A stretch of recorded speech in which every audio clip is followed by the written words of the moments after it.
अनिष्का गिल, पंकज मौर्य, अरविंद, दीपक, सब लोग ठीक हैं? दिखाई दे रहा हूं मैं आप लोगों को? गुड इवनिंग भाई। अच्छा, आप लोग जो हैं जहां राज्य से, राजस्थान से, यूपी से, बिहार से हैं, ठंड पड़ने लगी अब सब जगह? रजाई वजाई ओढ़ते हो कि अभी भी तुम शर्ट में और बनियान में बैठे हुए हो? है भाई? सर दिखाई नहीं दे रही? दिखाई तो दे रहा है, बहुत ठंड है। बिहार में भी काफी ठंड पड़ रही है ना? बेंगलोर से गर्मी है? अच्छा अच्छा, लाइब्रेरी में है। चलो स्टार्ट करते हैं। है भाई, मैंने आपको क्या पढ़ाया था? Classification of numbers. सारी चीजें हम बता चुके हैं, उन्हीं पे बेस्ड हम सवाल कर रहे हैं। देखिए, क्लासिफिकेशन ऑफ नंबर से लैंग्वेज वाले सवाल और लॉजिकल सवाल दोनों तरीके से बनते हैं, ठीक है ना? हाँ चलिए आगे चलते हैं सवाल नंबर 16 की तरफ। n is the smallest 3-digit prime number. When n is divided by 13, then what will be the remainder? सवाल बोला है कि n जो है 3 अंकों की सबसे छोटा प्राइम नंबर है, तो जब हम n को 13 से भाग करेंगे तो क्या रिमाइंडर आएगा, ये आपसे पूछा है। तो आप बताओ 3 अंकों का सबसे छोटा प्राइम नंबर या फिर अभाज्य संख्या कौन सी है? देखिए 3 अंकों की सबसे छोटी संख्या है 100, पर 100 प्राइम नहीं है। 100 से नेक्स्ट नंबर आता है 101। आप अगर ध्यान से देखो तो आपकी इतनी उम्र बीत गई, 101 क्या कभी किसी पहाड़े में आता है? नहीं। 101 ऐसी संख्या है जो 1 और 101 के अलावा किसी से नहीं कटता। तो 101 सबसे बड़ा प्राइम नंबर, सबसे छोटा प्राइम नंबर है 3 डिजिट का। तो इसी 101 को जब आप 13 से भाग करेंगे तो क्या आएगा शेषफल? 13 सत्ते 91, 91 चला जाएगा तो रिमाइंडर क्या बच जाएगा? 10। और 10 इस सवाल का आंसर हो जाएगा डी ऑप्शन 10। अच्छा, अगर जैसे ये सवाल पेपर का पूछा हुआ है, अगर स्मॉलेस्ट की जगह लार्जेस्ट हो जाता तो क्या उत्तर होता दोस्त? लार्जेस्ट। लार्जेस्ट का मतलब सबसे बड़ा। अगर n 3 अंकों का सबसे बड़ा प्राइम नंबर है, अब रिमाइंडर का कंसेप्ट सीखने की क्या जरूरत है? भाग करना नहीं जानते मनीष कुमार? रिमाइंडर थ्योरम सिखाएंगे, पूरा एक अलग चैप्टर है भाई। या तो भाग ही कर रहे हैं, भाग करना भी नहीं जानते है भाई। अगर n 3 अंकों के सबसे बड़ा प्राइम नंबर है तो बताइए n को 13 से भाग करने पर क्या शेषफल आएगा? तो आप बताओ सबसे बड़ा प्राइम नंबर क्या है 3 अंकों का? देखिए 3 अंकों की सबसे बड़ी संख्या 999 है। 999, 999 प्राइम नहीं है, 9 से भी कटता है, काफी से कटता है वो। 998 भी प्राइम नहीं है, 2 से कट रहा है। 998 से जैसे ही नीचे गुजरोगे 997, तो 997 एक प्राइम नंबर है। 997 एक ऐसी संख्या है जो किसी से नहीं कटता। आप अगर देखो ध्यान से मेरे प्यारे भाई, आपने इतने सारे पहाड़े याद कर रखे, दुनिया भर के पहाड़े, क्या 997 कभी किसी पहाड़े में आता है? नहीं, किसी से नहीं कटता 997, एक और 997 के अलावा। तो 997 3 डिजिट का ग्रेटेस्ट प्राइम नंबर है। और इसी को जब आप 13 से भाग करेंगे तो क्या आएगा शेषफल? 13 सत्ते 91, 6 7, और 13 सत्ते 91, 8 बच जाएगा ना, 8 7 13 78, 9 आएगा रिमाइंडर। तो इस केस में आपका उत्तर क्या आ जाता? 9, शेषफल आ जाता 9। ठीक है, आगे चलो। आसान से सवाल था ये, बताइए 17 नंबर बोलिए।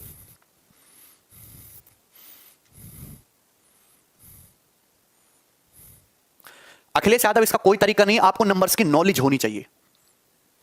ये बताइए, इन 4 कॉन्सेक्यूटिव प्राइम नंबर, 4 क्रमागत प्राइम नंबर्स हैं असेंडिंग ऑर्डर, बढ़ते हुए क्रम में। प्रोडक्ट ऑफ फर्स्ट 3, पहले 3 संख्याओं का प्रोडक्ट 385 है, एंड दैट ऑफ लास्ट 3 का प्रोडक्ट 1001 है। तो बताइए लार्जेस्ट प्राइम नंबर क्या है? लार्जेस्ट प्राइम नंबर, देखिए मेरे प्यारे भाई, इस सवाल का उत्तर है 13। 17 बता रहे हैं बच्चे, ध्यान से देखिएगा। देखिए मैं आपको एक मैजिकल नंबर के बारे में बताऊंगा, मैजिकल नंबर, ध्यान से सुनेगा। 1001, 1001 आपको बहुत अच्छा नंबर लग रहा होगा सुनने में। 1001 को छोड़ो, मैं आपके सामने 3 प्राइम नंबर लिख रहा हूं क्रमागत, 7, 11 और 13। 7, 11 और 13, मैं ये कर रहा हूं कि आपको रट्टा मारना है, रट्टा मारना है। ये 3 लगातार प्राइम नंबर हैं। जरा आप मुझे बताओ कि 7, 11, 13 3 कॉन्सेक्यूटिव प्राइम नंबर है, क्रमागत प्राइम नंबर है। 7, 11 और 13 की गुणा करने पर क्या आता है? 7, 11, 13 की गुणा करने पर क्या आता है? 7 गुणा 11 गुणा 13 होता है 1001, 1001। 1001 एक मैजिकल नंबर है। इस पे पेपर में डायरेक्ट सवाल बनते हैं। जब मैं आपको डिविजिबिलिटी रूल पढ़ाऊंगा तो मैं इसके बारे में डिटेल में बताऊंगा। तो 7, 11, 13 तीनों प्राइम, जहां भी आप पूरे मैथमेटिक्स में यूज होगा, जहां भी आप 1001 देखो, 1001 तुरंत दिमाग में आ जाना चाहिए। 1001 तो 7, 11, 13 होता है, रट्टा मार लीजिए। क्लियर है? 7, 11, 13। जय मीना, ये बात आपको याद रखनी है, 7, 11, 13। सवाल में आपको दे रखा है कि 4 कॉन्सेक्यूटिव प्राइम नंबर हैं, 4 लगातार प्राइम नंबर हैं, जिनमें से पहले 3 का प्रोडक्ट 385 ये बढ़ते हुए क्रम में है। ये प्राइम नंबर बढ़ते हुए क्रम में है, छोटा फिर उससे बड़ा फिर उससे बड़ा। लास्ट 3 का 1001 है, तो लार्जेस्ट प्राइम नंबर बताओ। अगर लास्ट 3 प्राइम नंबर का प्रोडक्ट 1001 है, 1001 तो रट्टा मार लो, देखते ही पता होना चाहिए 7, 11, 13, मतलब लास्ट 3 प्राइम नंबर 7, 11, 13 रहे होंगे, क्योंकि 7 गुणा 11 गुणा 13 1001 होता है। आपसे लार्जेस्ट नंबर ही पूछा था, लार्जेस्ट नंबर इसका मतलब 13 ही आ जाएगा, बी ऑप्शन। पेन उठाने की जरूरत ही नहीं। सवाल बोला पहले 3 का प्रोडक्ट 385 है। देखिए बढ़ते हुए क्रम में प्राइम नंबर असेंडिंग ऑर्डर में, तो 7 से छोटा प्राइम नंबर 5 होता है। 5 होता है कि नहीं? आप देखिएगा ना, 5 गुणा 7 गुणा 11 कितना आएगा? 35 गुणा 11 385। पहले 3 का प्रोडक्ट 585 आएगा। 5 इंटू 7 इंटू 11, ठीक है ना? 5 इंटू 7 इंटू 11, तो ये चारों नंबर मुझे पता चल गए, 5 7 11 13। तो सबसे बड़ा पूछा है 13। अगर सबसे स्मॉलेस्ट पूछा होता तो 5 उत्तर हो जाता स्मॉलेस्ट में। 1001 क्यों प्राइम होगा? आदर्श गोयल, अगर किसी सवाल के किसी संख्या के 2 से ज्यादा फैक्टर है तो प्राइम है ही नहीं, वो तो कंपोजिट है। आगे चलते हैं, नेक्स्ट ये बताइए।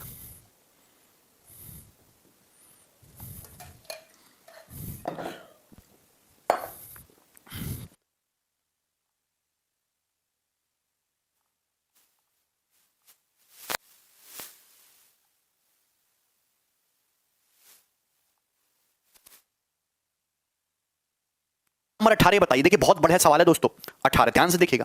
अब मैं आपसे कंसेप्ट बताना चाहता हूं, कंसेप्ट को ढंग से समझिए मेरे दोस्त। बहुत ही इंपॉर्टेंट और आसान सी बातें हैं। कल का वीडियो अपलोड नहीं किया, पूरा अपलोड है, लाइव है। कुलवंत सिंह, ज्यादा दिमाग खराब मत करिए। चलिए इधर देखिए दोस्तों, अगर मैं आपसे कहूं कि a प्लस बी 17 है, अगर दो संख्याओं का सम दे रखा है, दो संख्याओं का सम दे रखा है और दो संख्याओं का डिफरेंस दे रखा है, डिफरेंस, तो आप मुझे बताइए कि अगर दो संख्याओं का सम दे रखा है और डिफरेंस दे रखा है, तो बताइए वो संख्या क्या होंगी? a और b की वैल्यू कैसे निकालेंगे? a और b की वैल्यू क्या होंगी? बोलिए। अगर आपको किसी सवाल में दो संख्याओं का सम दे रखा है और डिफरेंस दे रखा है, तो दोनों को जोड़ दोगे। ए की वैल्यू निकालनी है तो ए की वैल्यू होगी, ए बड़ा नंबर होगा, ए बड़ा नंबर होगा भैया। ए प्लस बी, ए माइनस बी कर रहे हो तो बड़े ए में से बी घटा रहे हो, ए बड़ा नंबर होगा। बड़ा नंबर कैसे आएगा? दोनों को जोड़ के आधा कर दीजिए, दोनों को जोड़ के आधा कर दीजिए, सही है। बी जो है छोटा नंबर, बी जो है मेरे प्यारे भाई ये बताइए, बी छोटा नंबर होगा। छोटा नंबर कैसा आएगा? दोनों को घटा के आधा कर दीजिए। ए प्लस बी 17 है, ए माइनस बी 7 है, तो ए प्लस बी 17 है, तो 17 में से घटाना है। ए प्लस बी में से ए माइनस बी को घटा के आधा कर दीजिए, ये आ जाएगा, सही है। तो ए की वैल्यू आ जाएगी 12 और बी की वैल्यू आ जाएगी 10 में से 2, 10/2 यानी कि 5। ए और बी की वैल्यू आ जाएगी, ठीक है। रोहन कुमार समझ में 12 और 5। आप कहेंगे सर ये आया कैसे? एलिमिनेशन मेथड नहीं है कुछ, ये हमने जोड़ दिया है मेरे प्यारे भाई। अगर आप इन दोनों इक्वेशन को जोड़ोगे तो बी से बी कट जाएगा, 2a कितना आ जाएगा? 2a आ जाएगा 17 + 7। ये कैसे आया है? ये आया है तुम्हारा जोड़ने पर, ध्यान से समझिए, ये आएगा तुम्हारा जोड़ने पर, ठीक है भाई। तो अगर 2a 17 + 7 आया तो a की वैल्यू ये आ जाएगी, a की वैल्यू आएगी। अगर मैं इनको घटाऊंगा, पहली इक्वेशन में से दूसरे को घटाओगे तो a plus B, a minus B घटाओगे, a से a कट जाएगा, तो 2b कितना आएगा? 17 - 7, तो घटाने पर आया है, तो b की वैल्यू 17 - 7, सही है। चलिए आगे चलते हैं। तो ए और बी की वैल्यू निकालना सीख गए। अब देखिए, तो मैं ये कह सकता हूं कि यहां से ए की वैल्यू कितनी आई? ए की वैल्यू आई मेरे प्यारे भाई 12 और बी की वैल्यू आई मेरे प्यारे भाई 5। अब दोनों ही इंटीजर आई हैं, 12 और 5, ये दोनों ही संख्या इंटीजर्स हैं, पूर्णांक। 12 और 5 इंटीजर्स आए, पूर्णांक आए। ये पूर्णांक क्यों आए हैं? ये इंटीजर्स क्यों आए? क्योंकि जो आपको 17 दिया है ये भी एक ऑड नंबर है और जो आपको 7 दिया है ये भी एक ऑड नंबर है। तो जब आपने यहां पे 17 + 7 किया, तो जब आपने 17 + 7 किया तो ऑड प्लस ऑड ये इवन हो गया। तो इवन को 2 से भाग करेंगे तो पूरा पूरा भाग हो जाएगा, पूरा पूरा भाग हो जाएगा। यहां पे 17 भी ऑड है, 7 भी ऑड है, तो अगर यहां पे ऑड में से ऑड घटाएंगे तो इवन हो जाएगा और इवन 2 से पूरे पूरे डिवाइड होते हैं, जिसकी वजह से आपका आंसर इंटीजर आ रहा है। लेकिन दोस्तों अगर ऐसा होता मेरे प्यारे भाई, अगर ऐसा होता, सपोज ए की वैल्यू होती 33 और बी की वैल्यू होती, यहां पे ए की वैल्यू 33 है और बी की वैल्यू होती 16, तो क्या होता? तो क्या ऐसा हो पाता? तो क्या ए और बी की वैल्यू इंटीजर आती? ए की वैल्यू होती 33 + 16/2, 33 + 16/2, यानी, और बी की वैल्यू होती 33 - 16/2। आप कहते सर इस केस में कभी भी दोनों ए और दोनों ही, ना ए इंटीजर आएगा ना बी इंटीजर आएगा। क्यों? क्योंकि ए प्लस बी आपको एक ऑड नंबर दिया है और ए माइनस बी आपको एक इवन नंबर दिया है, और ऑड में जब इवन जोड़ेंगे ऑड हो जाएगा, और ऑड का आधा 49 का आधा कितना आ जाएगा? ये तुम्हारा 24.5, ये आपका इंटीजर नहीं आएगा। ये 17 का आधा 8.5, ये इंटीजर नहीं आएगा कि ऑड में से इवन घटाएंगे ऑड हो जाएगा, और ऑड का जब आधा करेंगे तो इंटीजर नहीं आएगा। जीरो भी एक इंटीजर है प्रतिमा, जीरो ना तो पॉजिटिव है ना तो नेगेटिव है, बट जीरो भी एक इंटीजर है। तो मैं कहना चाहता हूं कि अगर आपको ए और बी है भी, अगर आपको ए और बी दोनों इंटीजर आए, अगेन एक्सप्लेन, इसमें क्या एक्सप्लेन करना है? अगर आपको ए और बी दोनों की वैल्यू इंटीजर चाहिए, ये और ये दोनों की वैल्यू इंटीजर चाहिए, तो या तो ए प्लस बी, अगर आपको आपका उत्तर इंटीजर चाहिए, मेरे प्यारे भाई ध्यान से सुनते रहना, अगर आपको ए और बी दोनों इंटीजर की डिमांड कर रहे हो कि मेरा ए भी इंटीजर आए, मेरा बी भी इंटीजर आए, तो इस डिमांड को फुलफिल करने के लिए आपको ए प्लस बी या तो ऑड रखना पड़ेगा और ए माइनस बी या तो इन दोनों को ऑड ऑड रखना पड़ेगा, या फिर एक तरीका है कि आप ए प्लस बी को भी इवन रखो, ए माइनस बी को भी इवन रखो। लेकिन एक को ऑड एक को इवन कर दो, ऐसा नहीं चलेगा।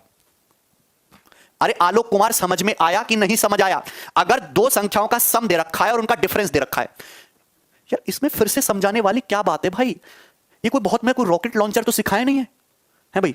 मैं जब आपसे कह रहा हूं कि अगर दो संख्याओं का सम दे रखा है, उनका डिफरेंस दे रखा है, तो अगर वो संख्याएं इंटीजर्स तभी आएंगी, संख्याएं इंटीजर्स तभी आएंगी जब उनका सम और उनका डिफरेंस या तो दोनों ऑड हो या फिर दोनों इवन हो। ऐसा नहीं कि एक ऑड कर दिया एक इवन कर दिया तो संख्या इंटीजर्स नहीं आ पाएंगी। क्लियर है? ऑड इवन क्यों नहीं रख सकते? रूना कुमारी, अगर एक ऑड रखा एक इवन रखा, मेरे भाई जैसे एक ऑड रखा एक इवन रखा, तो इंटीजर्स नहीं आएंगे एबी की वैल्यू।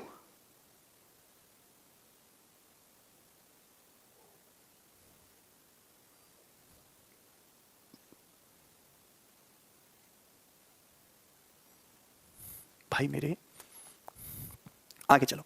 देखिए, कुछ कमजोर बालकों की वजह से पूरे बैच का नुकसान मैं नहीं होने दूंगा। है भाई, इतना तेज मत पढ़ाइए। अरे भैया, इससे शुरू क्या होगा? 21 मिनट की क्लास में मैंने तुम्हें बस इतना सा बताया। मैं इस चीज पे घंटा भर खराब नहीं कर सकता भाई। 5 कमजोर विद्यार्थियों की वजह से, 20 कमजोर की वजह से 80 पढ़ने वालों को नुकसान नहीं कर सकता। इसमें स्पीड की बात कहां से हो गई यार?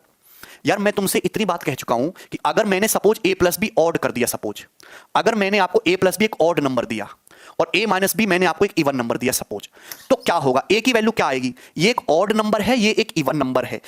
मैं a की वैल्यू क्या निकलते हैं? दोनों को जोड़ के आधा कर दो। तो आप ऑड प्लस इवन दोनों को जब आप जोड़ के आधा करोगे, ये ऑड नंबर दिया है एक इवन नंबर, तो ऑड प्लस इवन का सम हमेशा एक ऑड नंबर ही आएगा। और इस ऑड नंबर को जब आप 2 से डिवाइड करोगे तो वो इंटीजर नहीं हो पाएगा, वो दशमलव में चला जाएगा, वो पॉइंट्स में चला जाएगा। क्या आप इतनी सी बात नहीं समझ पा रहे हो?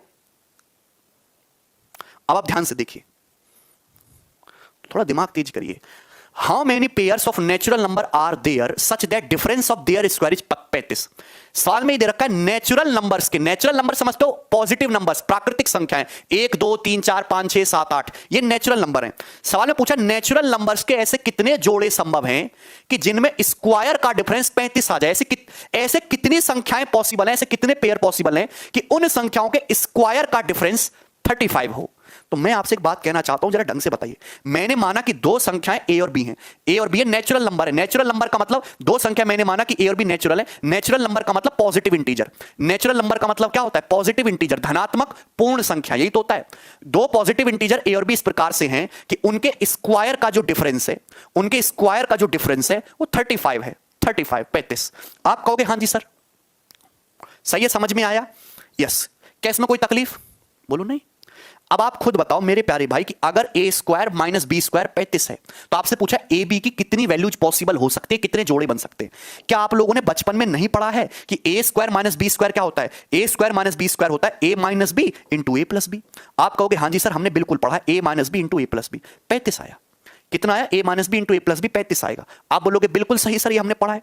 आप बताइए, अगर a और b दोनों ही नेचुरल नंबर हैं, अगर a और b दोनों ही नेचुरल नंबर हैं, तो a माइनस बी भी नेचुरल होगा, a प्लस बी भी नेचुरल होगा, इनका डिफरेंस भी इंटीजर आएगा, इनका सम भी इंटीजर आएगा। तो कहने का मतलब दो पॉजिटिव संख्याएं हैं, दो धनात्मक पूर्ण संख्याएं, उनका प्रोडक्ट 35 के बराबर है। तो क्या क्या पॉसिबल है? आप बताओ a माइनस बी छोटा नंबर है और a प्लस बी बड़ा नंबर है। पहले ध्यान से देखिए, a माइनस बी छोटा होगा, a प्लस बी बड़ा होगा। मुझे इस तरीके से सोचना है कि दो संख्याएं इस तरीके से हैं कि a माइनस बी और a प्लस बी के गुणा करने पर 35 आए। तो आप बताओ 35 गुणा करने पर 35, दो संख्याओं के गुणा करने पर 35 कैसे आ सकता है? तो या तो ऐसे होगा कि या 1 गुणा 35 हो दोस्तों 35, या फिर 5 सत्ते 35 हो, 5 सत्ते 35 हो। क्या इसके अलावा और कोई तरीका है? बताइए क्या इसके अलावा और कोई तरीका होगा? हां या ना करके बताइए। 35 को दो इंटीजर्स के प्रोडक्ट में इसी फॉर्म में लिख सकते हो, 1 गुणा 35 और 5 गुणा 7। इसके अलावा तो और कोई तरीका नहीं लिखने का। आप ये कहोगे सर आपने 5 गुणा 7 लिखा, 7 गुणा 5 क्यों नहीं लिखा? बच्चों मैं बता रहा हूं कि a माइनस बी छोटा नंबर है, a प्लस बी बड़ा, तो a माइनस बी की जगह छोटा नंबर आएगा 5, छोटा 7 बड़ा। a माइनस बी की जगह छोटा नंबर आएगा 1, a प्लस बी की जगह 35 आएगा। बताइए यहां तक समझ में आया? आप बोलोगे हां जी सर। गणेश कुमार निगेटिव नहीं लेंगे, नेचुरल नंबर निगेटिव नहीं होता, ए और बी पॉजिटिव लेना है, निगेटिव लेंगे, निगेटिव नहीं लेंगे। तो आप बताओ, अगर मैं पहला केस सही मानता हूं, अगर मैं पहला केस देखूं तो a माइनस बी की वैल्यू पहला केस देखोगे तो a माइनस बी 1 आएगा और a प्लस बी 35 आएगा। तो आप कहोगे हाँ जी सर बिल्कुल सही कह रहे हो आप, a माइनस बी 1 है, b 35 है। तो आप बताओ ये भी एक ऑड नंबर है, ये भी एक ऑड नंबर है। अगर ये भी ऑड है ये भी ऑड है तो a और b दोनों ही इंटीजर आएंगे। अगर आप यहां से a की वैल्यू निकालोगे तो a की वैल्यू दोनों को जोड़ के आधा कर दो 18, और b की वैल्यू निकालनी है तो दोनों को घटा के आधा कर दो, 35 में से एक घटाइए 34, 34 का आधा 17। a की वैल्यू 18 आ जाएगी, b की वैल्यू 17 आ जाएगी। अरे बात समझे कि नहीं समझे? अब ये 18 और 17 दोनों ही इंटीजर आए, दोनों ही नेचुरल नंबर आए, और हमारी डिमांड नेचुरल नंबर की। नेचुरल नंबर क्यों आ पाए? क्योंकि यहां पे ये भी डिफरेंस भी ऑड आ रहा था और सम भी ऑड आ रहा था, तो यानी कि यहां से एक पेयर ये संभव हो जाएगा। देखिए यहां अगर मैं दूसरा केस लूंगा तो a माइनस बी 5 होगा और a प्लस बी 7 होगा, a माइनस बी भी ऑड बनेगा, a प्लस बी भी ऑड बनेगा, तो a और b दोनों ही इंटीजर निकल के आएंगे, दोनों ही नेचुरल नंबर आएंगे यहां से भी, तो एक केस ये बनेगा। तो a और b की दो वैल्यू पॉसिबल होंगी। तो यहां पे कितने पेयर पॉसिबल है? 2। खत्म। मुझे नहीं लगता इस सवाल में कोई दिक्कत है, कोई तकलीफ है। एक वैल्यू यहां से आएगी इस वाले पेयर से, एक वैल्यू यहां से आएगी इस वाले पेयर से, सही है भाई? निगेटिव नहीं ले, बट बेटा नेचुरल नंबर दिया, नेचुरल नंबर पढ़ाया था, पॉजिटिव बताया था, पॉजिटिव। अगर आप पॉजिटिव होना चाहिए तो पॉजिटिव की ही बात करेंगे ना। अगर आप दूसरा पेयर लोगे 5 और 7 तो a माइनस बी 5 होगा और मेरे प्यारे भाई a प्लस बी 7 होगा। तो बताइए a की वैल्यू क्या आएगी? a की वैल्यू आ जाएगी, जोड़ के आधा कर दो 6, b की वैल्यू घटा के आधा कर दीजिए 1 आ जाएगी ना। तो 6 और 1 क्या दोनों इंटीजर नहीं आए भैया? एक पहले केस से एक पेयर बन जाएगा 18 17, और दूसरे केस से एक पेयर बन जाएगा 6 और 1। तो क्या दो वैल्यू नहीं आ गई मेरे प्यारे भाई? क्या यहां से दो वैल्यू पॉसिबल नहीं हो गई? ये दो पेयर ऐसे बन गए कि इनमें दोनों ही इंटीजर है, दोनों ही नेचुरल नंबर है a और b, और इनमें स्क्वायर का डिफरेंस 35 आएगा।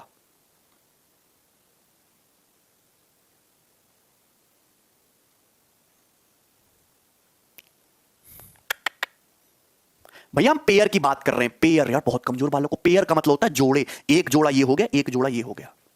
देखो मुझे लगता है आपको समझ में आ गया होगा, समझदार बच्चों को समझ में आ गया होगा, बेवकूफों के लिए कोई स्थान नहीं है। आगे चलते हैं। अगर इस सवाल में 1.5 घंटे में चाहे एक ही सवालों पर समझा के रहूंगा सबको आज, अगर इस सवाल में 35 की बजाय 40 होता तो क्या उत्तर होता? पहले तो अपने मन में से कीड़ा निकाल दो कि हम नेगेटिव ले सकते हैं। सवाल को ढंग से पढ़ा करो कि नेचुरल नंबर के ऐसे कितने पेयर पॉसिबल हैं। नेचुरल नंबर होता है पॉजिटिव, पॉजिटिव संख्याओं के ऐसे कितने पेयर पॉसिबल हैं कि उनके स्क्वायर को घटा के 40 आ जाए। पॉजिटिव संख्याओं के ऐसे कितने पेयर पॉसिबल हैं नेचुरल नंबर के कि उनके स्क्वायर को घटा के 40 आ जाए। यह सवाल सीडीएस 2019 के पेपर का पूछा हुआ है। मैंने अपनी मर्जी से सवाल नहीं लिया कि कुछ भी ले लिया। बताइए, मैंने मानी कि ऐसी दो संख्याएं a और b हैं कि इस प्रकार से कि a उनके स्क्वायर को घटा के 40 आएगा। तो कम से कम तुम्हारी बुद्धि में इतनी बात तो आती होगी कि a बड़ा नंबर होगा, b छोटा नंबर होगा, तभी तो बड़े नंबर में से छोटे नंबर को घटा के 40 आ रहा है। a बड़ा है, b छोटा है, तो a square minus b square 40 है। a square minus b square को a माइनस बी और a प्लस बी लिख सकते हो। अगर a और b दोनों इंटीजर हैं, अगर a और b दोनों ही मैंने नेचुरल नंबर माने हैं, तो उनका डिफरेंस और उनका सम, वो भी नेचुरल नंबर ही होगा। अब बताइए प्रोडक्ट 40 होना चाहिए, a square minus b square 40 होना चाहिए 40। अब बताइए 40, आपकी बुद्धि में यह बात आई होगी कि ये छोटा और ये बड़ा, दो संख्याओं का प्रोडक्ट इस तरीके से छोटा गुणा बड़ा करके 40 आए। क्या क्या कंडीशन हो सकती है? एक तो ये बात हो जाएगी 40 1 गुणा 40, दूसरा तरीका है 2 गुणा 20, 20 दुसाम 40, तीसरा तरीका है 4 दुसाम 40, 4 दुसाम 40, तीसरा तरीका है 5 अट्ठे 40, 5 अट्ठे 40। क्या इसके अलावा और कुछ पॉसिबल है? क्या इसके अलावा और कुछ पॉसिबल है? ध्यान रखना है कि ये नंबर a माइनस बी छोटा होगा, a में से b को घटाएंगे छोटा हो जाएगा, और a में b को जोड़ देंगे तो बड़ा हो जाएगा, और उनकी गुणा करके 40 आना चाहिए। तो इसके अलावा और कुछ कॉम्बिनेशन पॉसिबल है? नहीं पॉसिबल है, यस नहीं है। लेकिन आप उत्तर लगा दोगे 4 कि सर 4 पॉसिबल हो गए। 4 नहीं आंसर, इस सवाल का उत्तर 4 नहीं है।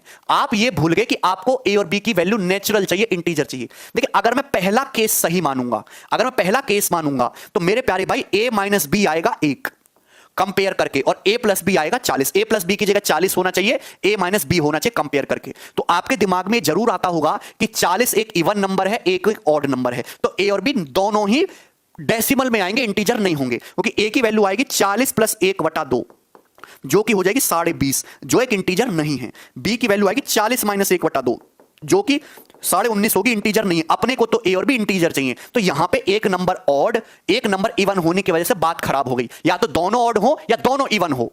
यहां पे 2 ऑड इवन है, 20 भी इवन है, ये यहां से दोनों ए बी की वैल्यू दोनों ही इंटीजर आ जाएंगी। यहां पे 4 इवन है, 10 इवन है, यहां से भी आ जाएंगी। ए माइनस बी 5 मानोगे, ए प्लस बी 8 मानोगे, ए माइनस बी ऑड है, ये इवन है। ऑड इवन होने की वजह से ए बी की वैल्यू इंटीजर नहीं आ पाएंगी। तो इसका मतलब जो सही केस होंगे वो केवल 2 ही पेयर पॉसिबल होंगे।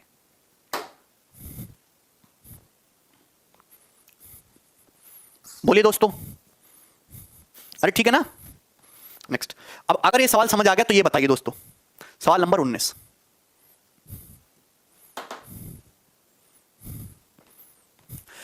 How many pairs m, n of positive integer satisfy the equation m square plus 105 बराबर n स्क्वायर। m, n के कितने पेयर पॉजिटिव इंटीजर्स के सकारात्मक पूर्णांक के इस इक्वेशन को सेटिस्फाई करते हैं। m और n के ऐसे कितने पॉजिटिव इंटीजर हैं तो बताइए जो इसको सेटिस्फाई करते हैं, बताइए। तो ये वही सवाल ही तो जो अभी कराया। आप अगर यहां देखो m स्क्वायर को उधर ले जाओगे तो आप कहोगे सर ऐसा मटेरियल चाहिए कि यहां m स्क्वायर इधर आएगा तो निगेटिव हो जाएगा, कि n square minus m square करके 105 आ जाए, 105। मैं कहूंगा बिल्कुल ठीक। तो आप बताओ n square minus m square क्या होता है, n minus m into n plus m। बोलो, आप कहोगे हां जी सर 105 बराबर होना चाहिए 105। क्या इसमें कोई तकलीफ है? अब आप खुद बताओ, 105 दो संख्याओं का प्रोडक्ट 105 आ रहा है, ये भी इंटीजर है ये भी इंटीजर है, तो क्या क्या कंडीशन पॉसिबल हो सकती हैं? देखिए 105 या तो 1 गुणा 105 होता है, उसके बाद आएगा 3 गुणा 35 105 होता है, 35 3 105, उसके बाद 7 इंटू 5 इंटू 21 105 होता है भाई। आप कहोगे सर हमें कैसे पता चलेगा? तो ये पता करके आओ, 105 को देखते ही सारी हिस्ट्री पता होनी चाहिए, नंबर्स के साथ खेलो, सवाल सॉल्व करो, सब पता लग जाएगा। 105 किस किस से कटता है? 1 गुणा 105 35 3 105, 5 गुणा 21, फिर 7 गुणा 15। क्या इसके अलावा और कुछ है पॉसिबल? क्या इसके अलावा और कुछ पॉसिबल है मेरे प्यारे भाई, बताइए। एनीथिंग इसके अलावा पॉसिबल नहीं, यही है। तो आप कहेंगे हां जी सर इसके अलावा और कुछ पॉसिबल नहीं है। अगर मैं देखिए, अगर मैं पहला केस मानूंगा n माइनस m को 1, n प्लस m को 105, ये भी ऑड है ये भी ऑड है, n और m दोनों इंटीजर आ जाएंगे। ये भी ऑड है ये भी ऑड है, n m दोनों इंटीजर आएंगे। 5 और 21 दोनों ही ऑड हैं तो n और m दोनों की वैल्यू पॉजिटिव इंटीजर आएगी। 7 और 15 दोनों ही ऑड नंबर है, तो आप जब यहां से n माइनस m और n प्लस m को कंपेयर करके n और m निकालेंगे तो दोनों ही पॉजिटिव इंटीजर आएगा। यहां तो चारों ही केस पॉसिबल है, यानी कि सवाल का उत्तर 4 है, 4 केस पॉसिबल है। बच्चा कह रहा है 6 गुणा 15, 6 गुणा 15 90 होता है, ये भी नहीं पता कि 6 गुणा 15 90 होता है कि 105 और चाहिए नौकरी। शर्म तो आती नहीं तुम्हें?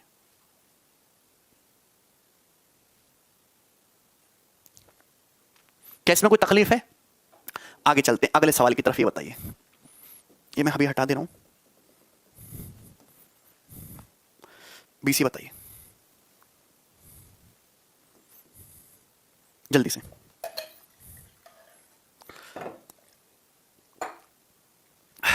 Suppose n is a positive integer, suppose करो कि n एक पॉजिटिव इंटीजर है इस तरीके से कि n स्क्वायर प्लस 48 एक परफेक्ट स्क्वायर है, एक पूर्ण वर्ग है। What is the number of such n? तो बताइए इस प्रकार के कितने n पॉसिबल हैं? What the number of such n? देखिए आपको सबसे पहले समझना होगा कि परफेक्ट स्क्वायर नंबर क्या होता है। Perfect square number, perfect square number Hindi में कहते हैं पूर्ण वर्ग संख्या, पूर्ण वर्ग संख्या। देखो मेरे प्यारे भाई, जिस स्पीड से मैं पढ़ा रहा हूं उस स्पीड से कोर्स खत्म होने में 4 साल लगेगा, 4 साल, 4 इयर्स। 2 साल में करोगे तुम रिवीजन है भैया, और वाकई में, और 3 साल में दोगे पेपर, और उसके 2 साल में आएगी नौकरी ज्वाइनिंग, तो पूरा 11-12 साल लगेगा। ठीक है, इतना पेशेंस तो है नहीं, तो हमको फास्ट करना पड़ेगा। फास्ट जो है धीरे धीरे मैं फास्ट करूंगा, तो मैं कुछ बच्चों को लग रहा कि मैं बहुत फास्ट पढ़ा रहा हूं, इतना इतना जल्दी वो, तो आप अभी बहुत स्लो हो। प्रैक्टिस करो, मेहनत करो, ज्यादा पढ़ो, समझे कि नहीं? जल्दी जल्दी पढ़ोगे तो ही सिलेबस पूरा होगा। 2 तरीके हैं, या तो कम पढ़ो जल्दी सिलेबस निपटा लो। देखो 2 तरीके के टीचर होते हैं, कम पढ़ाते हैं, सिलेबस 6-7 महीने में वो दे देते हैं, निपटा देते हैं, समझे ना? परसेंटेज के 40 सवाल करा दिए, प्रॉफिट लॉस के 10-10 सवाल करा दिए, कंसेप्ट आधे अधूरे बताए, प्रीवियस ईयर के सवाल करा दिए, पिछले 1-2 साल के थोड़े बहुत, और सिलेबस निपट गया। एडवांस के बड़े बड़े टॉपिक हैं, 50-50 सवाल करा के निपट गया, तो उससे बैच आपका 5-6 महीने में हो जाएगा, लेकिन कभी फायदा नहीं होगा उससे जीवन में। दूसरा है कि फास्ट पढ़ो, समझने में तकलीफ होगी, दुख होगा, सही है, लेकिन पूरा पढ़ो, कंप्लीट पढ़ो, जिस टॉपिक का जितना वेटेज है। मैंने पहले ही बोल दिया कि नंबर सिस्टम में 15% सिलेबस बनाता है, तो भैया इसमें कम से भी कम आपको 300 से ज्यादा सवाल प्रैक्टिस कराओगे तभी कुछ हो पाएगा।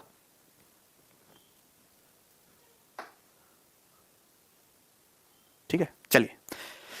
परफेक्ट स्क्वायर नंबर, पूर्ण वर्ग संख्या। पूर्ण वर्ग संख्या क्या होती है? जो किसी संख्या का स्क्वायर होती है। जैसे मैंने आपके सामने लिखा 64। 64 एक परफेक्ट स्क्वायर नंबर है। कैसे? क्योंकि आप इसको 8 का स्क्वायर लिख सकते हो, 8 का स्क्वायर। मैंने आपके सामने लिखा 289। 289 क्या है? Perfect square. 289 एक परफेक्ट स्क्वायर है। क्यों? क्योंकि आप इसे 17 का स्क्वायर बोलोगे। तो कोई भी संख्या जो किसी नेचुरल नंबर का स्क्वायर है वही परफेक्ट स्क्वायर नंबर है। तो यानी कि परफेक्ट स्क्वायर नंबर होता है किसी नेचुरल नंबर का स्क्वायर। आप किसी भी नेचुरल नंबर का स्क्वायर कर दीजिए तो वो परफेक्ट स्क्वायर बन जाएगा। बात समझ में आई? ए स्क्वायर फॉर्म।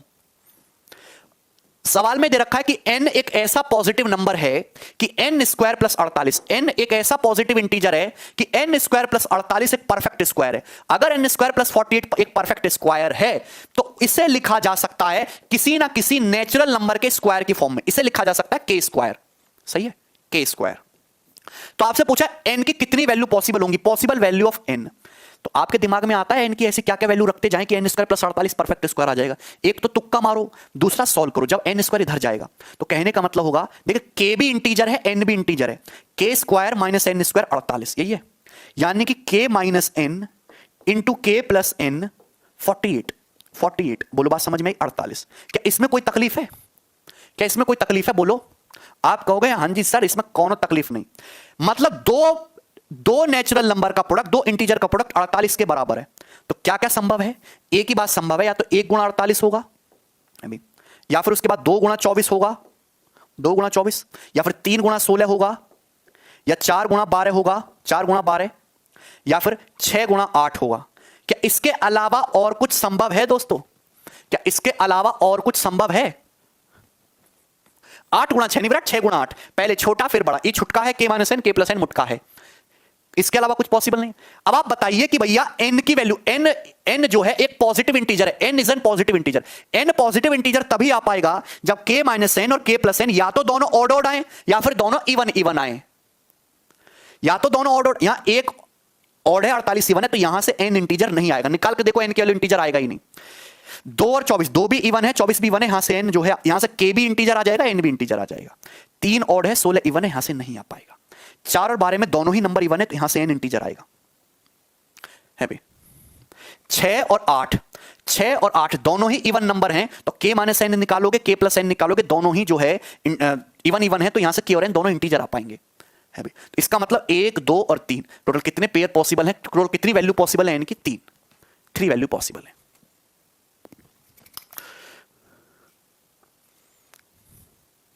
सही है।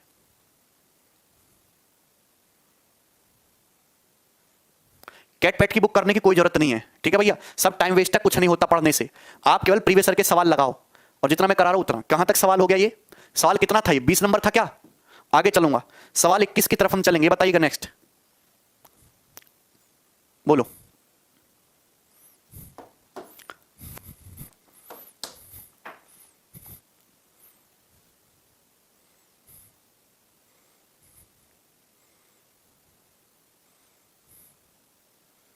सवाल नंबर 21, ये थोड़ा डिफिकल्ट सा सवाल है।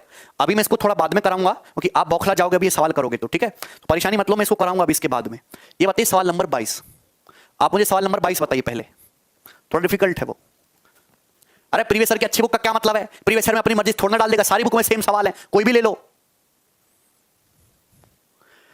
If the sum of the digits of a number 10 to the power n minus 1 where n is a natural number is equal to 3798 then what is the value of n? बताइए। ये सवाल CDS के paper का पूछा हुआ है, बहुत ही आसान सा सवाल है। देखिए आप एक बात बताओ मेरे दोस्त, 10 की पावर 1 में से 1 घटाओगे क्या आएगा? 9 आएगा। 10 की पावर 2 में से 1 घटाओगे कितना आएगा? 99 आएगा, 999 आएगा। बोलो क्या इसमें कोई परेशानी है? अरे बोलिए। 10 की पावर 3 होता है 1000, 1000 में से 1 घटाओगे 999 आएगा, 999। 10 की पावर 4 में से 10 की पावर 4 होता है 10,000, 10,000 में से 1 घटाओगे तो भैया 9,999 आएगा, 9 आएगा 4 बार। कुछ भी कर लो, यही पैटर्न चलेगा। ये पैटर्न ऑब्जर्वेशन है, कोई फॉर्मूला या मेथड नहीं है। सवाल में ये दे रखा है यदि संख्या 10 की पावर n-1 के अंकों का योग, जहां n एक प्राकृतिक संख्या है, 3798 के बराबर है, तो बताइए n का मान क्या होगा। आप एक बात करिए कि ये 10 की पावर n-1 जो होगा, 10 की पावर n-1 जो होगा, ये क्या आने वाला है? ये आएगा 9 9 9 9 9 9 कितनी बार बताइए? 9 9 9 कितनी बार आएगा? n बार आएगा। 9 9 9 9 कितनी बार आएगा? n बार आएगा। क्या बात आपको समझ आती है? 9 9 9 कितनी बार आएगा? n बार आएगा। 10 की पावर 1 में से 1 घटाए 9 एक बार, यहां पावर 2 है 2 बार 9, यहां पावर 3 है 3 बार 9, यहां पावर 4 है 4 बार 9, यहां पावर n है n बार 9। यही आएगा, आएगा कि नहीं? तो जब इस संख्या के, ये संख्या बनेगी, साल में देखा, इस संख्या के डिजिट्स का सम, इस संख्या के डिजिट का सम 3798 है, तो बताइए n का मान क्या है? तो इस संख्या के डिजिट का सम क्या आएगा? डिजिट का सम समझते हो? अंकों का योग, अंकों का योग। 9 को n बार जोड़ना है, डिजिट 9 9 9 9 है, 9 को n बार जोड़ो, 9 + 9 + 9 + 9 + 9 n बार जोड़ोगे तो डिजिट का सम क्या आ जाएगा? 9n। 9 को जब आप n टाइम्स ऐड कर दोगे तो 9n। ठीक है, तो n की वैल्यू क्या आ जाएगी? 9 चौक 36, एक 9 दूनी 18, एक 9 दूनी 18, 422। तो बी ऑप्शन 422 इसका आंसर है। बोलिए मेरे प्यारे भाई, ये बताओ कि अगर मैं आपसे कहूं 170.761, इसको मैं आपसे कहूं 1000 से भाग करना है, तो 1000 से भाग करके क्या आएगा? जल्दी बताओ, 1000 से भाग करके क्या आएगा? बिल्कुल रिपीट नहीं करेंगे। भाग करना सिखा दे बच्चों को, भाग करना नहीं आता है, बड़ी तकलीफ होती है उन्हें भाग करने में। काय को लगाइए निकेत पाठक। देखिए मेरे प्यारे भाई, देखिए जब भी हम किसी संख्या को 1000 से भाग करते हैं, है भी, हम 1000, यहां पे देखिए कितनी जीरो है? ये 3 जीरो है। जब हम 1000 से भाग कर रहे हैं, नीचे 3 जीरो है। जब 1000 से भाग कर रहे हैं तो डेसिमल भी 3 डिजिट शिफ्ट हो जाएगा, 3 डिजिट लेफ्ट साइड शिफ्ट हो जाएगा। नीचे जितनी जीरो होंगी डेसिमल भी उतना लेफ्ट शिफ्ट हो जाएगा। तो 1000 से भाग कर रहे हो ना, तो 3 जीरो है, तो 3 डिजिट शिफ्ट कर दो, 0 7 और 1, तो डेसिमल आ जाएगा यहां पे, डेसिमल आ जाएगा यहां पे 0.17061, ये आएगा जीरो। ये बात समझ में आती है? क्लियर है? अरे बोलो, मैं आपसे कहूं 39,703 है भाई, इसको भाग करेगा 10 की पावर 8 से, क्या आएगा भाग करके? बताइए जल्दी से। 170,761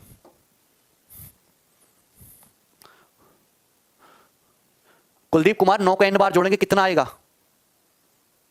बोलो।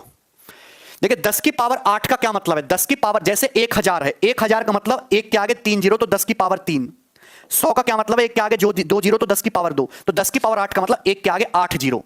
अगर 1 के आगे 8 जीरो है तो डेसिमल भी 8 डिजिट के बाद लगेगा। जैसे 39,703 है, ये कितने डिजिट है? 5, तो छठी डिजिट, 7वीं डिजिट, 8वीं डिजिट, यहां डेसिमल लगाओगे 0.000399703। क्लियर है? अगर मैं आपसे कहूं 912.6.831 बराबर है भाई मेरे प्यारे भाई, किसके बराबर है? 0.9126831 गुणा 10 की पावर k, तो k का मान क्या होगा बताइए जरा? k की वैल्यू क्या होगी? जल्दी बताइए।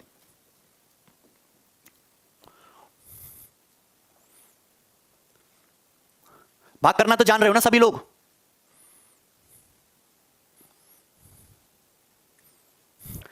देखिए मेरे प्यारे भाई, डेसिमल कहां था आपका? डेसिमल था यहां पे, और मैं इस डेसिमल को 1 2 3 4 4 डिजिट लेफ्ट हैंड साइड में खिसकाया।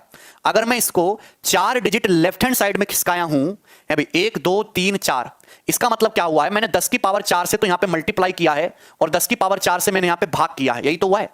तो ये जो है, ये तो 4 डिजिट लेफ्ट हैंड साइड खिसका देगा, तो यानी कि ये 10 की पावर क्या रहा होगा? 4। तो k का जो वैल्यू है 4। समझ में आते हैं सभी को? क्लियर है? चलो इतनी बात आप जानते हो। 22 नंबर सवाल था, इजी था। Next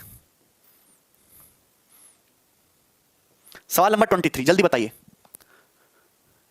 the sum of two positive integer is 14 and difference between their square is 56, what is the sum of their squares? बताइए। सवाल इधर रखा है, दो पॉजिटिव नंबर्स का सम 14 है। दो पॉजिटिव नंबर ऐसे हैं कि उनका सम जो है वो 14 है। ए और बी, मैंने मान लिया कि दो नंबर ए और बी, उनका सम 14 है, और उनके स्क्वायर का डिफरेंस 56 है। उनके स्क्वायर का जो डिफरेंस है वो 56 है। तो आप बताइए उनके वर्गों का योग क्या होगा? संख्याओं के वर्गों का योग क्या होगा? हालांकि इस सवाल वर्बल, ये पेन उठानी भी नहीं है, है भी। आप बताइए कि अगर दो संख्याएं ए और बी का सम 14 है, स्क्वायर का डिफरेंस 56 है, ए स्क्वायर माइनस बी स्क्वायर क्या होता है? ए स्क्वायर माइनस बी स्क्वायर, दिमाग में ध्यान रखिएगा, ए minus b into a plus B, A minus b into a plus B, यही होता है। बोलिए, बच्चा जानता है कि ए माइनस बी ए प्लस बी 14 दिया है। अगर ए प्लस बी 14 है तो 14 से 56 4 बार कट जाएगा, 14 से 56 4 बार कट जाएगा। इसका मतलब ए माइनस बी कितना आएगा? 4। ए माइनस बी की वैल्यू आ जाएगी 4। हालांकि ये बात आपको मेंटली लिखना था, सोचना नहीं था। अभी अभी समझाया कि अगर ए प्लस बी दिया, ए माइनस बी दिया, तो ए की वैल्यू क्या आएगी?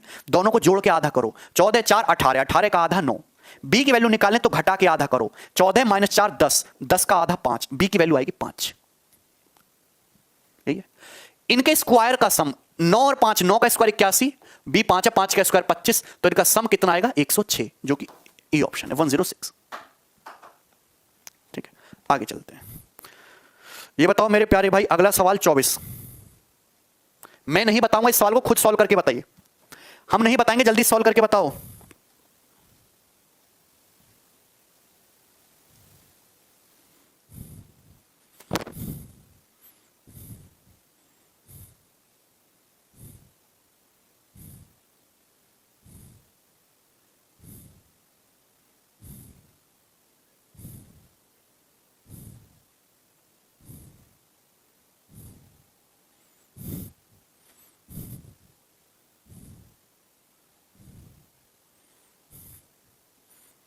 बताइए।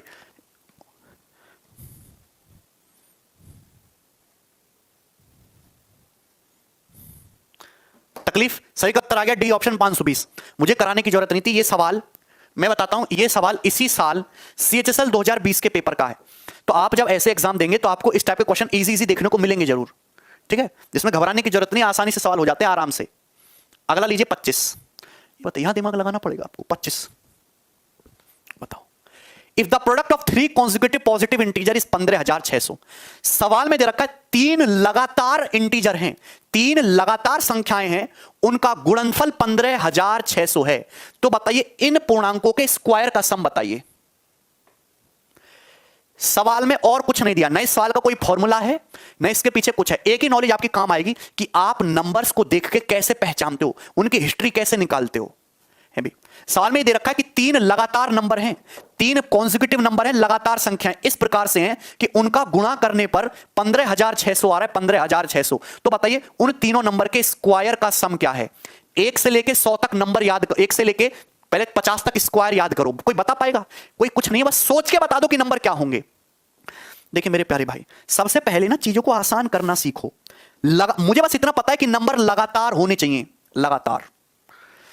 मेरे प्यारे भाई, यहां पे एक ही बात दिखती है मुझे, तो ये 156 गुणा 100, 156 गुणा 100। जानते हो भाई, कितने बच्चे ऐसे हैं जो 156 को देख के दिमाग में कुछ बजता है? कितने बच्चे ऐसे हैं जिनको 156 से कुछ नजर आता है? 156, 156, 156। कितने बच्चे ऐसे जिनको 156 को देख के दिमाग में नजर आता है कुछ ना कुछ? बिल्कुल 156, अरे 196 नहीं है, ये 14 का स्क्वायर 156 है। 156 होता है 12 गुणा 13, 12 गुणा 13। ये दिमाग में आता है 12 गुणा 13। अब मैं आपको समझाने की कोशिश करूंगा ध्यान से। देखिए 3 लगातार संख्याएं, 3 लगातार संख्याएं हैं, क्रमागत हैं, उनका गुणनफल 15,600 है भाई, इस प्रकार से। तो बताइए वो संख्याएं क्या होंगी? देखिए मेरे प्यारे भाई, 15,600। आप बताओ 25 का क्यूब क्या होता है ये बताइए जरा। 1 से लेकर 50 तक स्क्वायर याद करो, 1 से लेकर 25 तक क्यूब याद करो। 25 का क्यूब क्या होता है? 25 का क्यूब होता है 15,625। ध्यान याद रखिएगा, 25 का क्यूब होता है 15,625। 25 का क्यूब होता है 15,625। देखिए मेरे दिमाग में एक बात आ रही है कि अगर सपोज ये तीनों लगातार नंबर है, अगर ये एक एक के गैप पे, मतलब इनके बीच में एक एक का गैप है, 1 का गैप है। ध्यान से सुनिएगा मेरे प्यारे भाई, अगर ये तीनों नंबर बराबर होते, अगर ये तीनों नंबर बराबर होते, ये तीनों नंबर बराबर होते, 15,600 आ रहा है। अगर तीनों नंबर बराबर 25 25 25 होते तो 25 का क्यूब 15,625 होता है, यहां 15,600 है। तो क्या आपको इतना अंदाजा नहीं लगता दिमाग के कि नंबर 25 के करीब होंगे? 25 का क्यूब 15,625 होता है। अब 3 संख्याओं की गुणा करने पे जो लगातार है 15,600 आ रहा है, इसका मतलब कि ये नंबर 25 के नजदीक होंगे। क्या आपके दिमाग में आ रहा है? अगर मैं आपसे कहूं कि भाई मेरे तीन संख्या जो लगातार एक एक के गैप पे है, बहुत ज्यादा गैप नहीं होता है। अगर 15,600 आ रहा है तो आप ये अंदाजा लगाओगे यार, अगर मैं तीनों को बराबर बराबर मानता हूं तो 15,600 के नजदीक क्यूब 15,625 है, जो कि 25 का होता है, ये तीनों नंबर 25 के नजदीक रहे होंगे। तो आप कहेंगे हाँ जी सर। देखो समझ में आएगा नहीं, ऐसे समझ नहीं आता। ये 156 जो है दोस्त, ये 12 गुणा 13 है, 12 गुणा 13। अब मुझे ये बात पता चल गया कि नंबर 25 के नजदीक है, 100 है, 100 है दोस्तों, 100।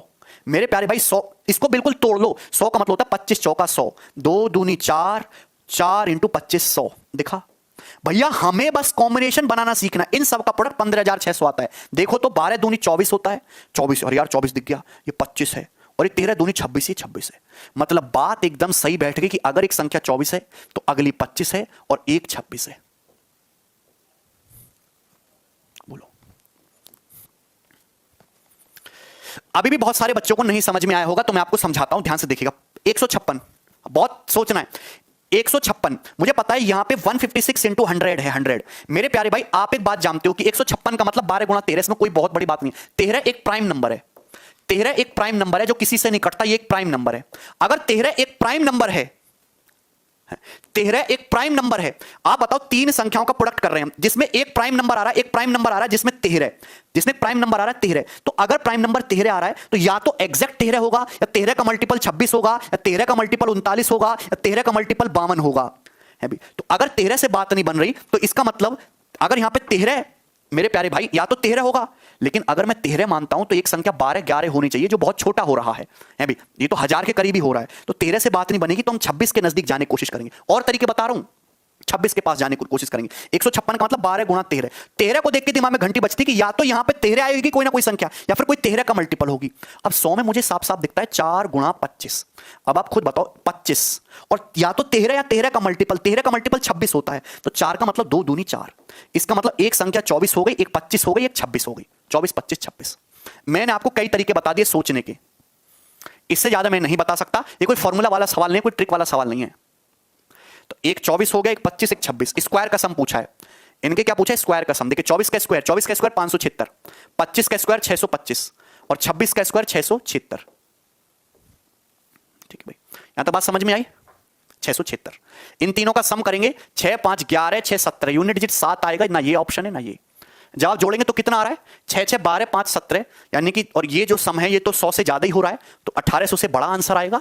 डी ऑप्शन आंसर है। ये सवाल हिट एंड ट्रायल का था। एक तरीका होता है hit and trial. Hit and trial का मतलब अंदाजा लगाना, आकलन करना। एक्स मान के तो भैया कभी नहीं कर पाओगे तुम लोग। एक्स मान के तो क्यूबिक इक्वेशन बनेगी, वो सॉल्व करना आपकी बस की बात नहीं है। एक्स मान के नहीं सिखाते हम, ये बताइए। ये देखिए, बताओ, सवाल ये आया है, ये 2018 का सवाल है सीजीएल का, 18 में नहीं 17 में। बताइए, the sum of the squares of two natural consecutive odd number is 394। सवाल में दिया है कि दो लगातार ऑड नंबर हैं, दो लगातार ऑड नंबर है, consecutive odd number, consecutive odd number, दो लगातार कॉन्जिक्यूटिव ऑड नंबर हैं, और उनके स्क्वायर का सम, उनके स्क्वायर का सम 394, 394। तो बताइए उन संख्याओं का सम क्या है? संख्याओं का सम क्या है, बताओ क्या होंगे? देखिए आपको बात पता लग रहा है कि अगर आप इस सवाल के ऑप्शन भी देखो, लगातार, अगर लगातार संख्याएं तो 2 के गैप पे होंगी। कॉन्जिक्यूटिव ऑड नंबर, ऑड मतलब क्रमागत विषम संख्या 2 के गैप पे आती हैं, 2 के गैप पे। अगर ऑप्शन को भी देखो तो सम 24 32 40 28 मतलब 30 के आसपास घूम रहा है। अगर मैं ऑप्शन को देखूं तो सारे ऑप्शन 30 के आसपास घूम रहे हैं, 30 के आसपास। तो अगर मैं अंदाजा लगाऊं कि 2 के गैप पे हैं और 30 के आसपास घूम रहे हैं, मतलब 15-15 के नजदीक घूम रहे हैं, 15-15 के नजदीक है भाई। बोलो, देखिए अगर मेरे प्यारे भाई, अगर मैं यहां पे स्क्वायर का सम 394 है, सारे ऑप्शन 30 के नजदीक हैं, 30 के नजदीक, दो संख्याओं का सम 30 के नजदीक है, ऑड है। अगर 30 के नजदीक है तो यानी कि 15-15 के नजदीक होंगी संख्याएं। हो सकता है 11-13 हो, 13-15 हो। अगर मैं एक को अंदाजा लगाना है, अंदाजा सॉल्व करने का तरीका बहुत ही लॉन्ग है। एक को 11 एक को 13 मानता हूं, तो 11 का स्क्वायर 121, 13 का स्क्वायर 169, जीरो बनेगा, यूनिट डिजिट, बात नहीं बनेगी।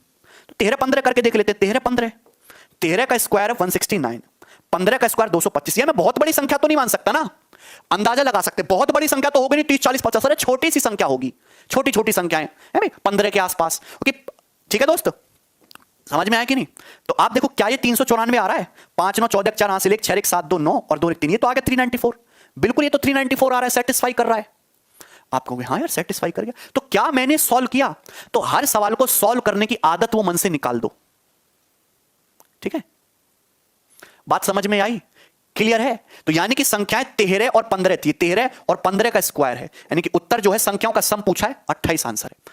अगर ये आपको सवाल सॉल्व करना है बेवकूफों की तरह, बेवकूफी सॉल्व करेंगे इसे, समझदार बालक नहीं सॉल्व करेंगे, तो एक संख्या ऑड 2n+1 मानो और उसकी अगली संख्या 2n+3 मानो है भाई, और स्क्वायर करके 2n+1 का स्क्वायर प्लस 2n+3 का स्क्वायर बराबर 394, इसको सॉल्व करते रहो है भाई, और टाइम खराब करते रहो अपना। और दूसरा तरीका है अंदाजा। अशोक सैनी कह रहे अंदाजा कैसे लगाएगा? पहली बात तो कि दो ऑड नंबर के स्क्वायर का सम 394 दिख रहा है, मतलब संख्याएं बहुत बड़ी तोप तो है नहीं, छोटी छोटी संख्याएं। सवाल के थोड़े ऑप्शन को भी देखा जाए तो संख्याओं का सम पूछा है, सम आ रहा है 24, 32, 40, 28, यानी कि सारे ऑप्शन 30 के आसपास घूम रहे हैं, मतलब संख्याओं का सम 30 के आसपास है। तो संख्याएं जो होंगी लगातार हैं तो 15 के आसपास होंगी। मैंने अपनी मर्जी से मुंह उठा के 15 के आसपास वाले नंबर उठाए, 13, 15, 11, 13, 15, 17, और मैंने चेक किया 13, 15 पे सेटिस्फाई कर दिया।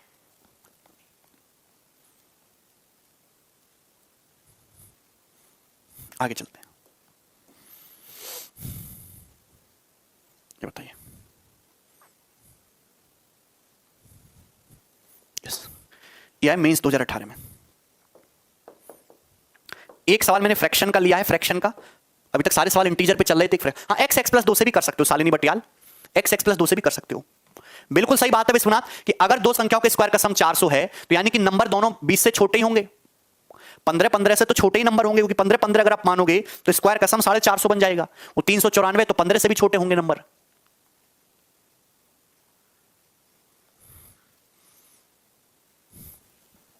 Late a b c be 3 fractions such that a less than b less than c।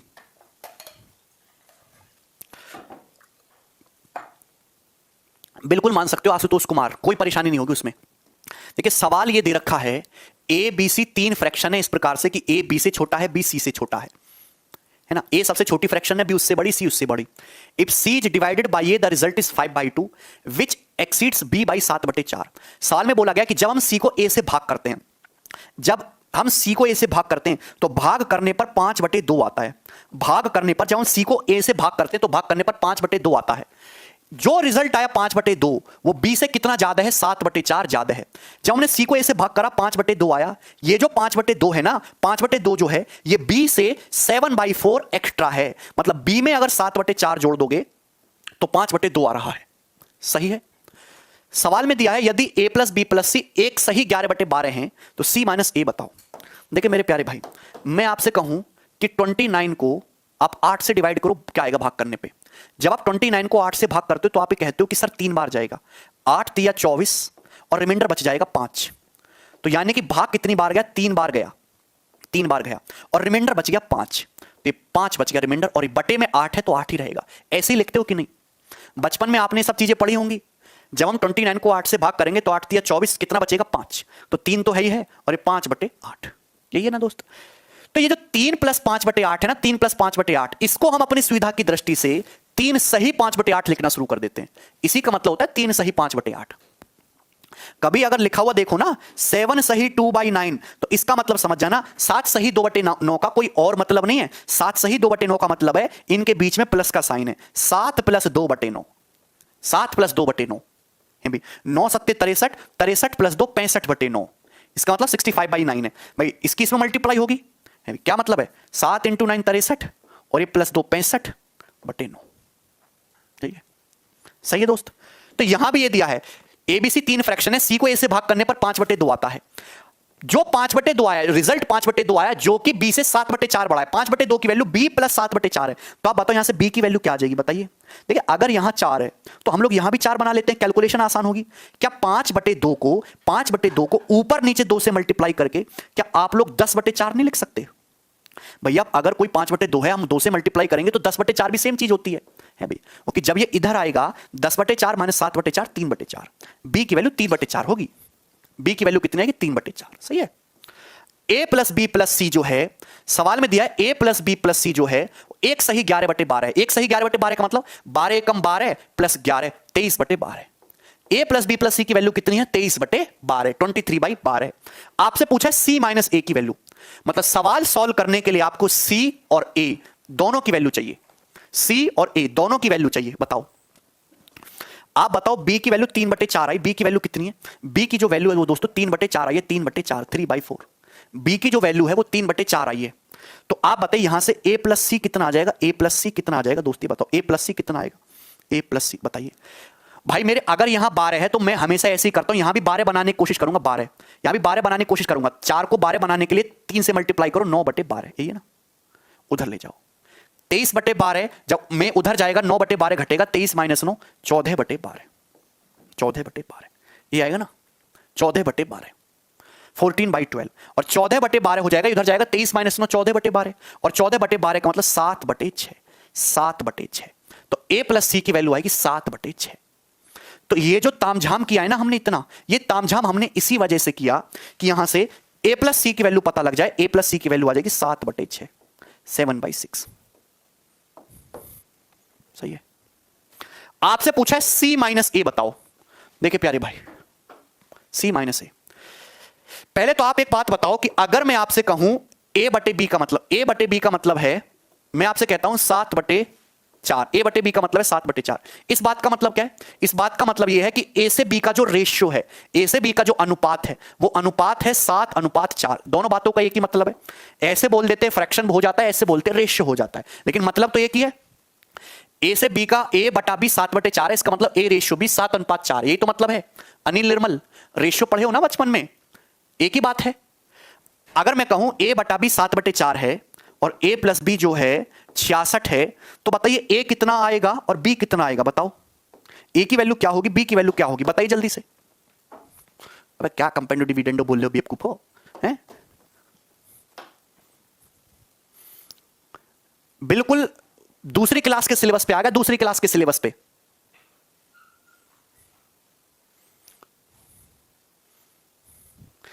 मैं आपसे, आपने कैसे किया? मैं ये कहना चाहता हूं मेरे प्यारे भाई कि ए से बी का जो अनुपात है वो 7/4 है। ए प्लस बी 66 है, तो ए की वैल्यू क्या होगी, बी की वैल्यू क्या?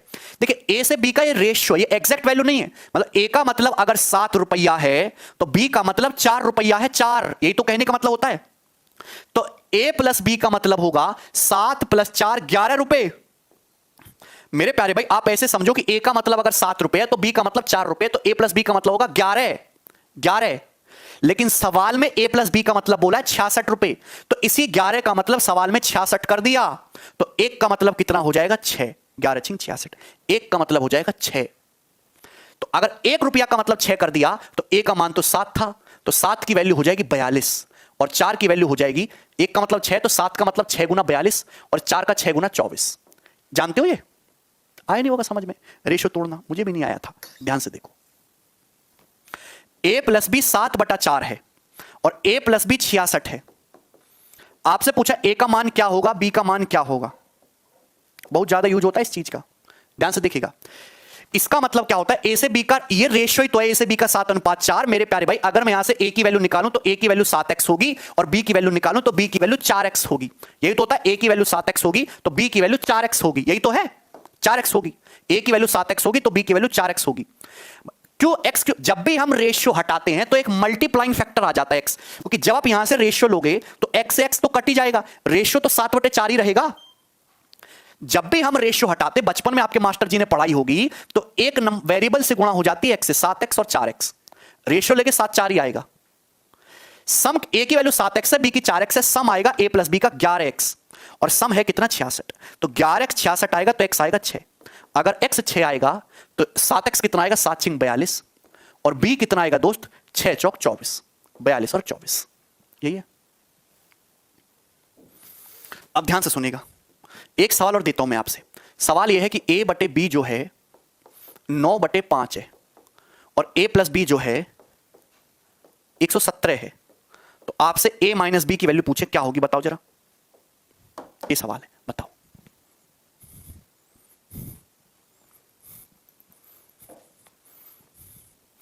बेटा दूसरी क्लास की बात है नीतीश कुमार, जिसको आप एक्सप्लेन अगेन करवा रहे हो, दूसरी क्लास की बात है।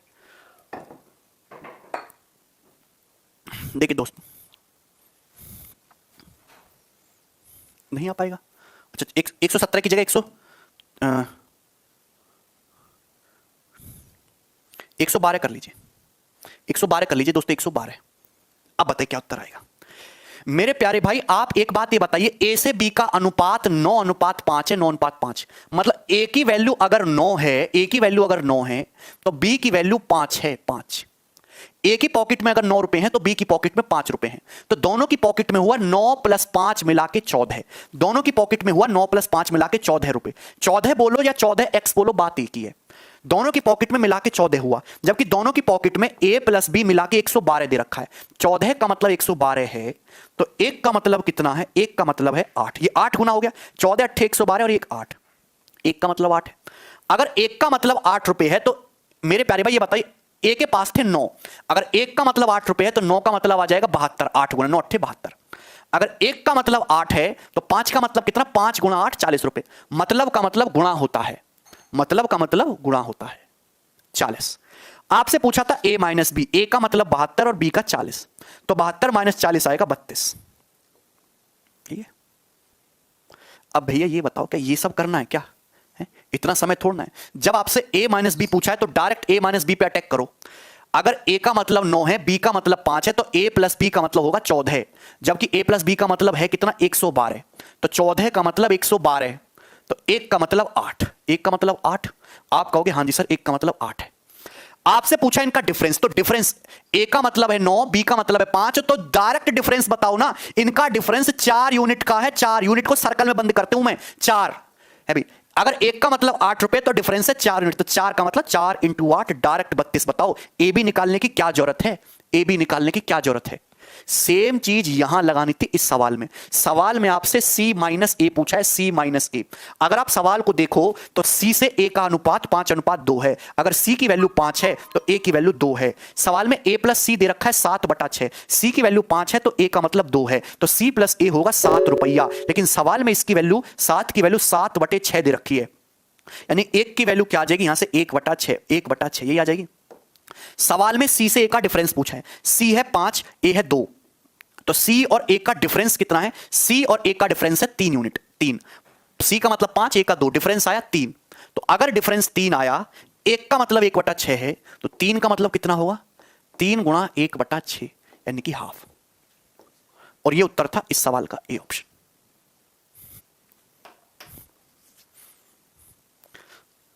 ठीक है भाई, क्लियर है?